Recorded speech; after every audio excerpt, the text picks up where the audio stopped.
All right.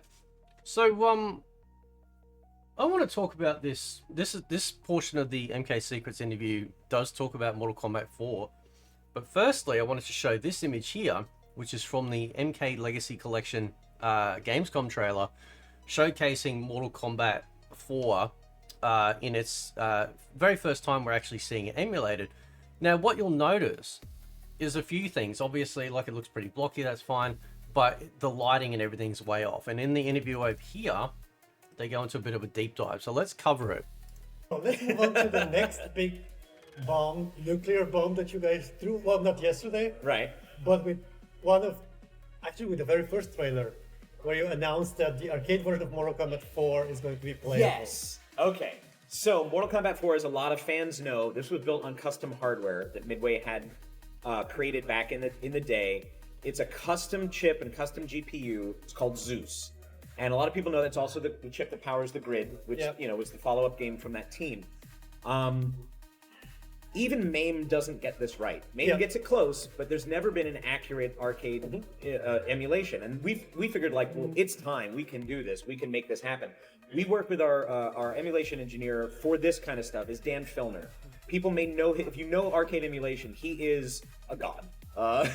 He did all of the CPS2 animation for Street Fighter 30th anniversary. He did all of our arcade emulation for Atari 50th anniversary celebration, and he's our primary arcade emulation engineer for this. So this has been a challenge for Dan. Dan is superhuman, and Dan has had problems. Now, we've gotten it running really well, but it's very demanding. It's not playable here at Gamescom because we're still working on the lighting, and we're still working on the frame rate. We need these things to be right for it to be arcade accurate. So I know I've mentioned a couple of times about delays. Maybe they should delay the collection. It also could be the reason why, and when I say delay, it usually is predicated on the fact that we have a release date. We don't have a release date. They just keep saying 2025. However, I wonder if they've left it open-ended because of things like this, right? I always hope, obviously, that we'll get one last surprise, and that'll be MK Gold. And if that means them stretching it out, because Dan, like, in the MK Gold stuff, like, he is a massive fan of MK4 and MK Gold, right? And most of the, if not all of the team, would have discussed the fact of having that included.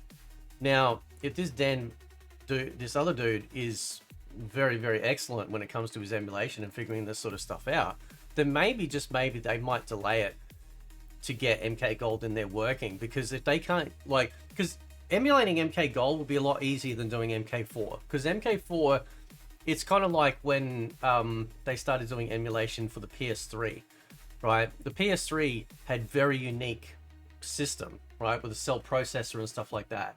And it was very difficult for multi-platform developers to get a handle on it early on in the day, because they didn't have the inside track that Sony first-party developers had. But after a few years, once those third-party developers got used to the cell processor, the multi-platform games that were inferior on PS3 versus Xbox 360 would now start to actually become better than the Xbox 360 counterparts, because they were finally able to harness that raw power of the cell processor. But through emulation, it's been quite challenging because it is such a unique architecture that they have had difficulty trying to emulate. And it feels that it's the same way with this Zeus chip, is that they haven't been able to properly do this yet. We get sort of, as he said, close. Yeah, MAME sort of gets it close. But, I think that's why when we look at the home versions with MK4 on PS1 and 64 PC, these were all built, and of course Gold, all built from the ground up, to mimic, right, the arcade, not actually be a downscaled version of the arcade. we're close. Dan is working, but it's, to me, okay, I used to be an editor at Game Pro magazine in the US back in, wow, when was I there? I was there 97 to 2003. So I was there, I did a lot of the cover stories as Dan Electro, that was my name that I wrote under in the magazine, for Mortal Kombat 4. And they sent us a machine. Midway would regularly send press outlets machines so they could do their coverage, but also you would wind up playing the machine so much that you'd be like, I guess I have to write a strategy guide now. So they would get more coverage because they realized they were distracting the editors, and we would need to justify goofing off. So I have a very soft spot for Mortal Kombat 4, and I spent a lot of time with our arcade version that was there. So I remember what it played like. I remember what it looked like, and I know some people just they don't know, or they only know the home versions. So this is very exciting to me, and I am Dan Filner's biggest cheerleader. I want him to get this right, and I want to give him as much time as we can to get it right. So still dialing it in. It is very difficult. There's a reason that the community and MAME, with all of its resources, have never been able to do this all 100%. It's like 90% of the way there, 95% of the way there. But there's just so many unique things about this architecture that we're learning as we go. And we're learning a lot, and it's in a good place, but it's not in a great place yet. It's not in a showable place yet. I believe it will be by the time we release. I think we'll be. Yeah. So again, because he said showable, so like this is how it looks. You know, you can see like it's smooth, like the gameplay itself is smooth, but the actual like the actual lighting and stuff is way off. Like it's absolutely way off. I haven't pulled the video up, but there's a guy on my Discord, Raziel, who's been doing some awesome comparisons, and yeah, you can see the massive difference between obviously the true arcade version and obviously what we're dealing with right now, because the lighting is way too bright.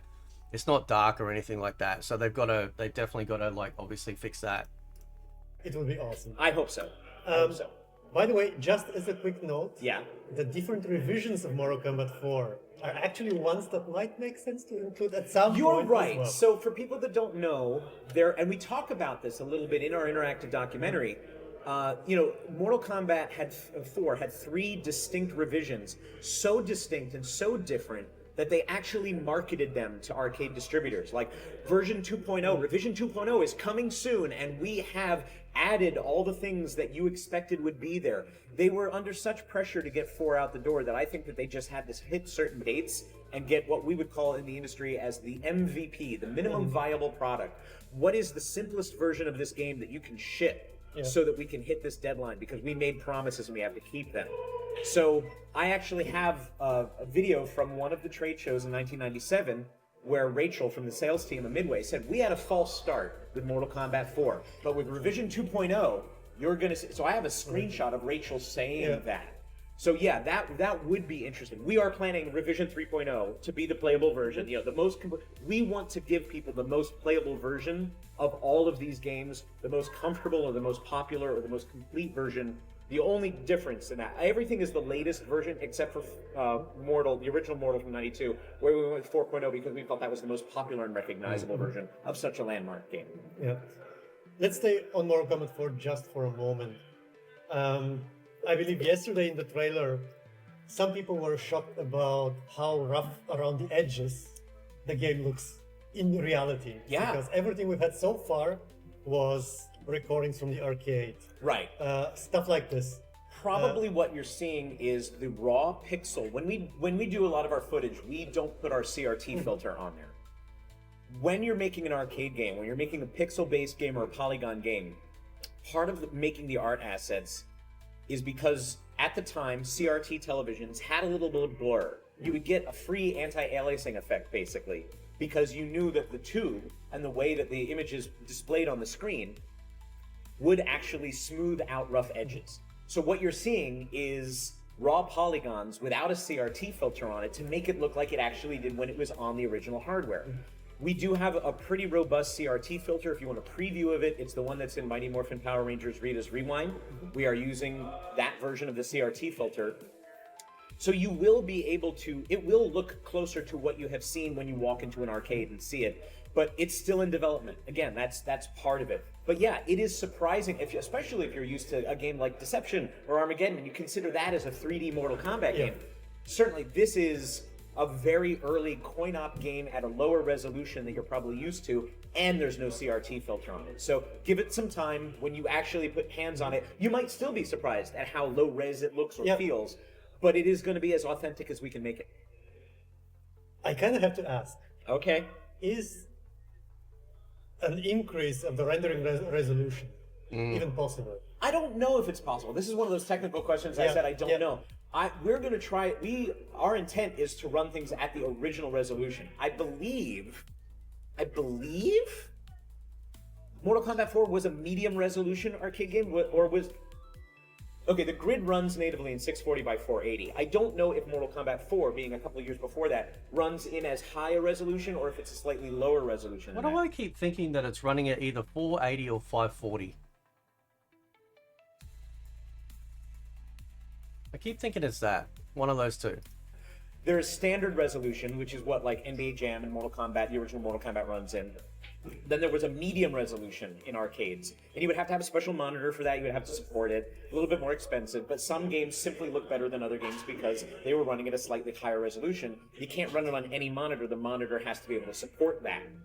And then there was like a high resolution monitor, which is what the grid. So, or a higher version of medium resolution. So I don't actually know what the native res is on Mortal 4. But could we double the resolution?